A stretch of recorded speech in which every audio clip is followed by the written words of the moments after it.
Hello ladies and gentlemen, it's Tuesday, May 5th, 2015. Thanks for tuning into another episode of Cardoodle. This is Jim. If you're new to the channel, thank you for subscribing, really appreciate it. This is the show where I talk about and work on my upcoming projects, as well as discuss opinions and experiences with all of you, and occasionally take community input on what should be in the next videos. Today you'll see me working on another shot of the upcoming Christmas-themed cartoon, despite the fact that you see a jack-o'-lantern being made. I don't want to give away a lot about this, but in the next few months I'll be releasing a cartoon kind of poking fun at the fact that Christmas and other winter holiday stuff seems to come out during or sometimes even before the Halloween season. So you'll see a couple of Halloween costumes being made for display in the background of this one. These two were suggested by my wife, a Peter Pan and Captain America costume, and I'd love to know what other costumes you think should be up there. If you celebrated Halloween as a kid, what were your favorite costumes to dress up in? Maybe I'll include them in the cartoon, and if so, of course you can expect to be credited at the end of that episode. Simultaneously, I am working on the next episode of Welcome to Boulder Dash. I actually have no idea when that one's going to be released. There were some personal family issues that have come up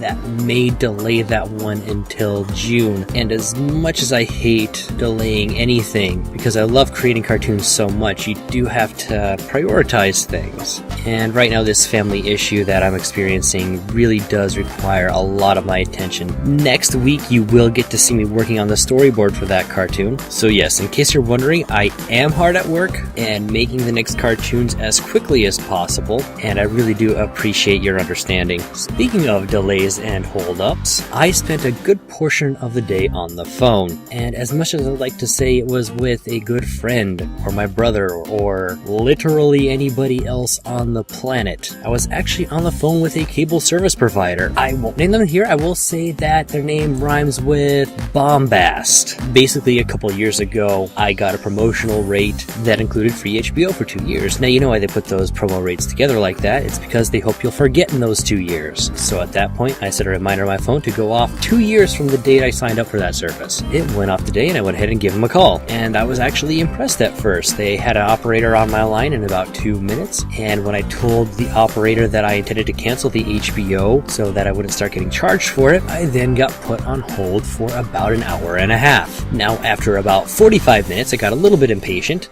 but I didn't want to hang up and potentially start all over again. So my wife was kind enough to let me borrow her phone so that I could make a second call to the company whose name rhymes with Bomb Blast. So I was on hold on one phone and in the process of calling that company with the second phone. This time around, and bear in mind this is using the same exact number that I used to call, so one phone was on hold while I called the company whose name sort of rhymes with Gone West on the other phone. And despite using the same phone number, I was informed that that was the cable company's business line and that I should instead call the consumer line. So I called the number the gentleman gave me, and when I did so, I was told I had in fact called the line that is in charge of the home security division of the company whose name rhymes with John Last. So finally, that person transferred me to the consumer cable and internet division of the cable company whose name rhymes with Long Last. And of course, they tried everything they could to convince me to keep the HBO. Fortunately for me, there wasn't a whole lot of arguing about whether or not I wanted to keep the channel, unlike some of the horror stories you hear out there, and I was able to cancel that service. But I think the cherry on top of all this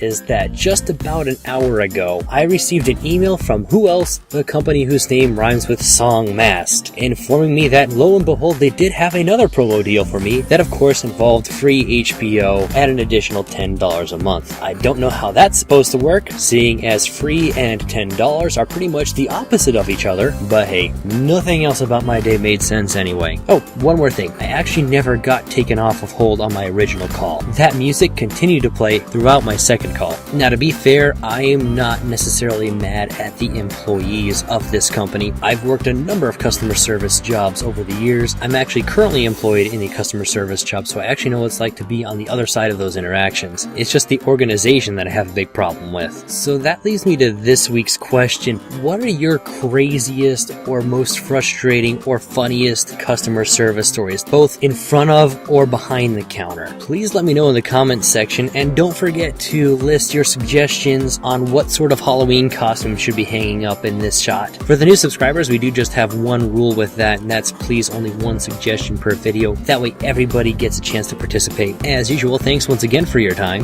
and remember to like, share, and subscribe. I'll see you all for progress on the storyboard for the next cartoon next Tuesday.